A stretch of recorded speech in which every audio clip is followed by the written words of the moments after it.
Welcome to my class. नमस्ते student. बच्चों, हम पढ़ रहे कक्षा 8वीं की पाठ्य पुस्तक वसंत भाग 3 और इसका चैप्टर नंबर 7वां आज पढ़ने जा रहे हैं, जिसका शीर्षक है क्या निराश हुआ जाए। और इस पाठ का यह सेशन नंबर पहला है।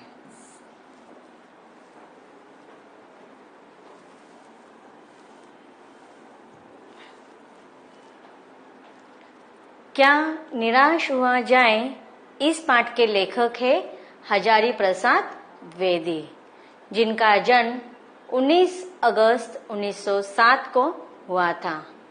इनका जन्म स्थान है बलिया जिले के दुबे का छपरा नामक ग्राम।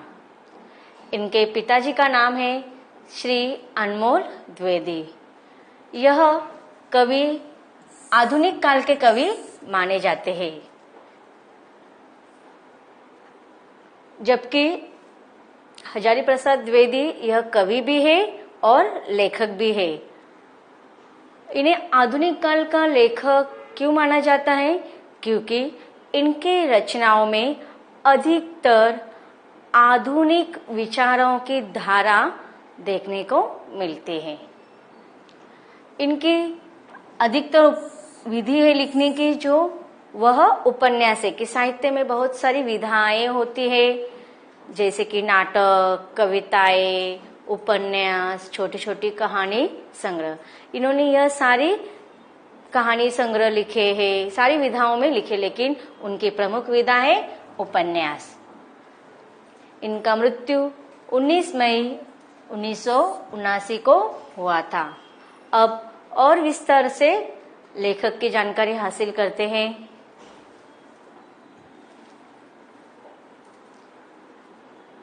देखते हैं लेखक हजारी प्रसाद द्विवेदी, इनका जीवन परिचय।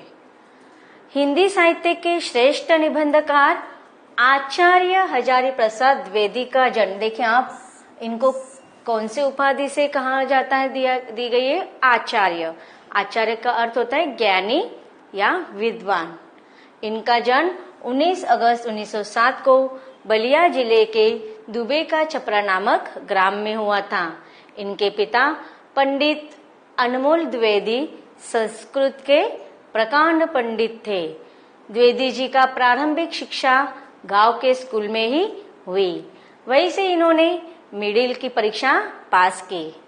इसके पश्चात काशी से इन्होंने इंटर व ज्योतिष विषय से आचार्य की परीक्षा उत्तीर्ण की।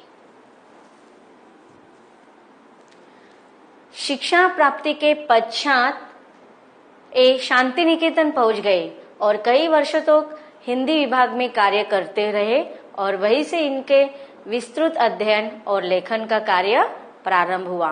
तो इस प्रकार हिंदी साहित्य जगत में उन्होंने लेखन का कार्य शुरू किया।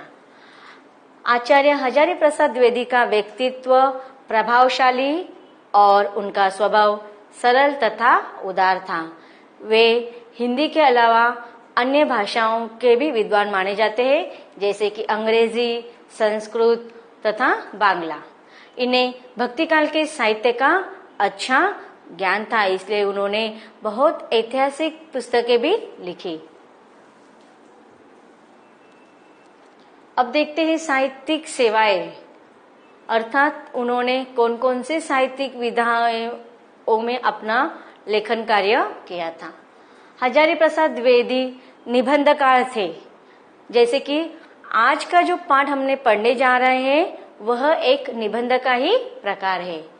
इतिहास लेखक थे, अन्वेषक थे, आलोचक भी थे तथा संपादक, उपन्यासकार और एक कुशल वक्ता और सफल अध्यापक भी थे। इन्होंने अपनी रचनाओं में नवीनता तथा प्राचीनता का समन्वय किया है। इनके निबंध कौन कौन से देखते हैं? अशोक के फूल, कुटज, विचार प्रवाह, आलोक पर्व, कल्पलता, विचार और वितर्क, यह इनके निबंध है।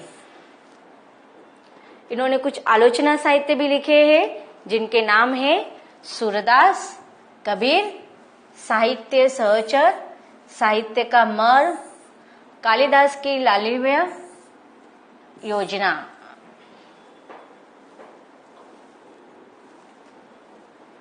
इनके प्रसिद्ध उपन्यास है बाण भट्ट की आत्मकथा, चारु चंद्रलेख, पुनर्वा, अनामत दास का पोथा तथा इनके इतिहास के संदर्भ में लिखी हुई पुस्तकें हैं हिंदी साहित्य की भूमिका, हिंदी साहित्य का आदिकाल। यह इनकी ऐतिहासिक रचनाएं हैं।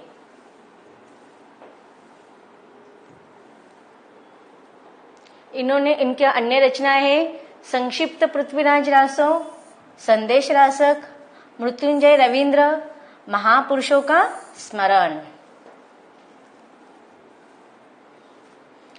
विश्व भारती और अभिनव भारती इन संस्थाओं में वह संपादक के रूप में काम करते हैं तथा इनकी भाषा शैलियों में जो लेखन की जो भाषा शैली होती है उनमें गवेषणात्मक शैली, वर्णनात्मक शैली और व्यंग्यात्मक तथा व्यास शैली हमें अधिकतर पढ़ने को मिलती है। हजारी प्रसाद द्विवेदी ने परिमार्जित खड़ी बोली का ज्यादा प्रयोग किया है तथा इनको डिलीट मंगला प्रसाद पारितोषक द्वारा पद्म भूषण के इस अवार्ड के द्वारा उनको सम्मानित किया गया है।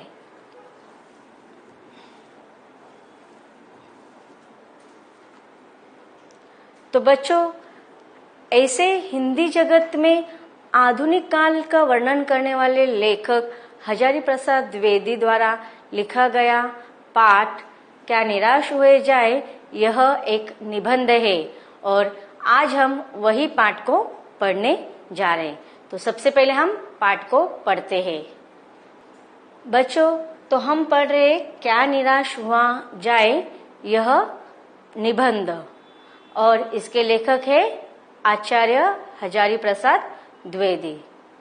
कि देखिए, इस पाठ के शीर्षक क्या निराश हुआ जाए, इसमें शीर्षक में थोड़ा लेखक ने क्या किया है, थोड़ा हमें संदेह हो रहा है कि क्या निराश हुआ जाए, मतलब क्या निराश हुआ जाए, हाँ या ना। तो यह थोड़ा हमें क्या हो रहा है, संदेह हो रहा है। लेकिन कवि ने शीर्षक ऐसा जानबूझकर रखा है क्योंकि यह निबंध पढ़ने के बाद जो इसके वाचक रहेंगे वह यह तय करेंगे कि हमें जीवन में आगे निराश होना है या नहीं होना है।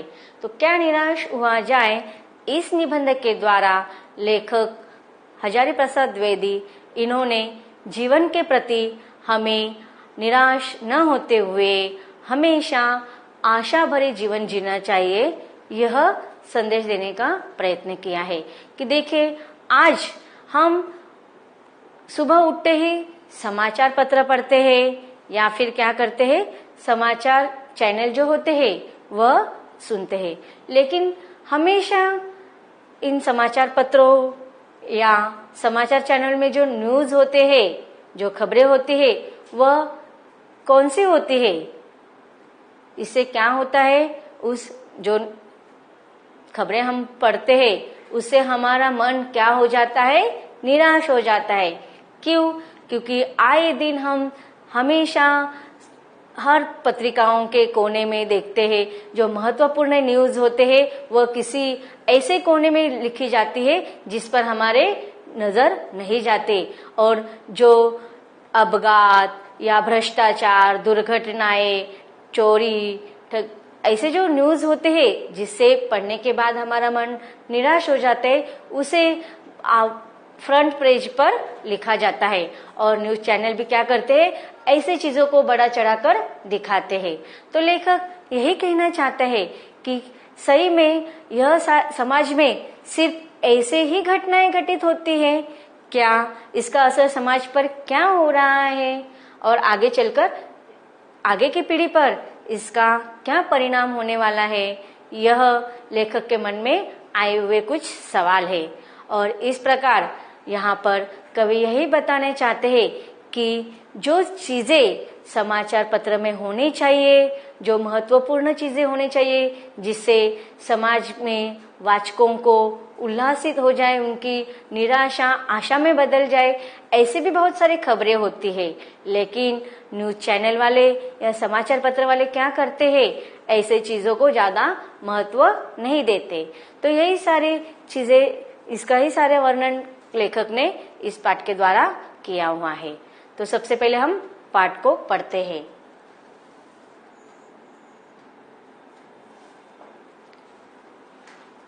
पाठ का शीर्षक है क्या निराश हुआ जाए।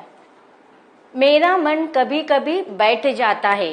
देखो यहाँ पर लेखक मेरा मन, मतलब लेखक ने यह निबंध के रूप में यह पाठ लिखा है और इसमें लेखक शुरुआत में ही क्या कहते हैं कि मेरा मन कभी कभी बैठ जाता है।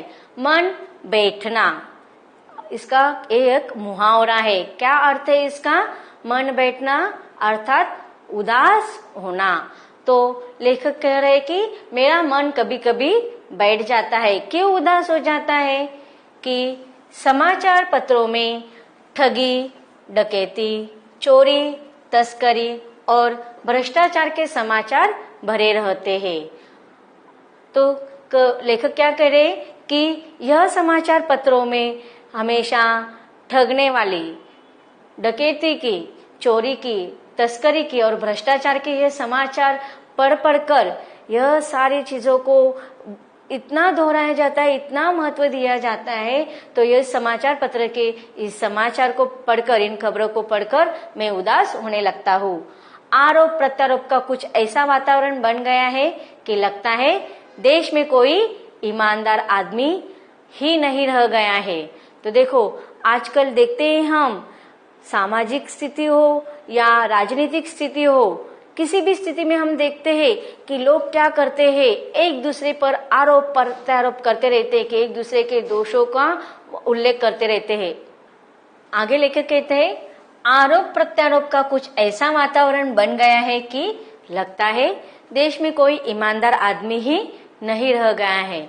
देखो आज हम बहुत बार सुनते हैं, देखते हैं कि सामाजिक स्थिति हो या राजनीतिक, हर क्षेत्र में लोग क्या करते रहते हैं, एक दूसरे पर आरोप प्रत्यारोप, दोषों का आरोप एक दूसरे पर करते रहते हैं। हम देखते हैं आज राजनीतिक क्षेत्र में क्या चल रहे हैं, जो नेता लोग हैं हमारे खुद के गुणों को छुपाते हैं, दोषों को छुपाते हैं और दूसरे के दोषों को उस पर ही ज्यादा जोर देते रहते हैं, फिर एक दूसरे के आरोप प्रत्यारोप करते रहते हैं। आज हम देखते हैं राजनीतिक क्षेत्र में एक ही परिवार के सदस्य अलग अलग इसमें जाते हैं पार्टी में, और दो भाई हो, चाहे भाई हो, पिता हो, पुत्र हो, मतलब घर के ही सदस्य एक दूसरे को अलग अलग राजनीतिक क्षेत्र में, पार्टियों में जाकर एक दूसरे के गुणों दोषों का आरोप करते रहते हैं। और यह समाचार पत्र पढ़ते हुए या आज हम जहां पर भी जाते हैं, यह सारा वातावरण देखते हुए लेखक कहते हैं कि इन सारे वातावरण से यही अंदाजा लगा सकते हैं कि आज देश में कहीं पर भी हमें ईमानदारी दिखाई नहीं दे रही है। हर व्यक्ति संदेह के दृष्टि से देखा जा रहा है। देखो यह बात बिल्कुल सही है।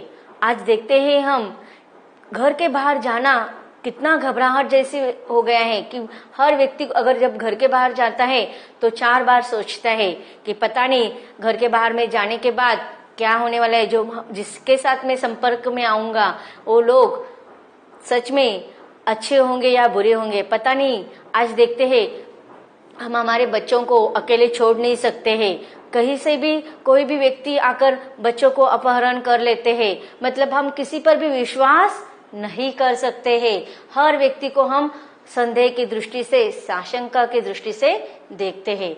जो जितने ही ऊंचे पद पर है उनमें उतने ही अधिक दोष दिखाए जाते हैं। तो देखो यहाँ पर लेखक क्या कह रहे हैं कि जितने ही ऊंचे पद पर होते हैं, अर्थात ऊंचे पद पर मतलब यहाँ पर कि अपने क्षेत्र में कामयाब होना, तो कामयाबी के क्षेत्र में जाने के लिए लेखक का मानना ही नहीं, लेकिन ये स्थिति है, ये सत्यता है कि आज भ्रष्टाचार इतना हो चुका है कि जो सर्व अमीर है या जो उच्च पद पर है वह ही हमें ज्यादा भ्रष्टाचारी या दोषी दिखाई देता है।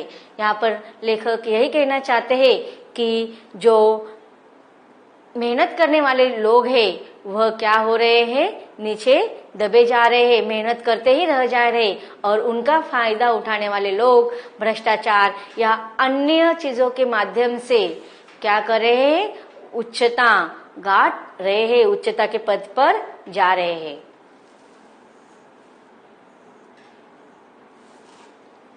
आगे लेखक कह रहे हैं कि एक बहुत बड़े आदमी ने मुझसे एक बार कहा था कि इस समय सुखी वही है जो कुछ नहीं करता। देखो ये बहुत सही बात लेखक ने कही है कि आज कष्ट करने वाले, मेहनत करने वाले जो सर्वसामान्य लोग हैं वह अपने जीवन में चिंतित, दुखी जीवन व्यतीत करते रहते हैं, लेकिन जिसको दूसरों को उल्लू बनाकर, उसको ठग कर अपना काम साधने वाले जो व्यक्ति रहते हैं, मतलब ऐसे काम कुछ नहीं, वे लोग कुछ काम नहीं करते लेकिन वह क्या है, सुखी है। तो लेखक यही कहना चाहते हैं कि इस समय सुखी वही है जो कुछ नहीं करता। जो कुछ भी करेगा उसमें लोग दोष खोजने लगेंगे, लेकिन अगर कोई व्यक्ति अच्छे कार्य करते हैं तो सामने वाले क्या करते हैं पता है, उनके अच्छे कार्य को नहीं देखते बल्कि उन कार्यों में क्या करते हैं, दोष निकालते रहते हैं। तो इस प्रकार लेखक यहाँ पर आम सामान्य लोगों की बात कर रहे हैं।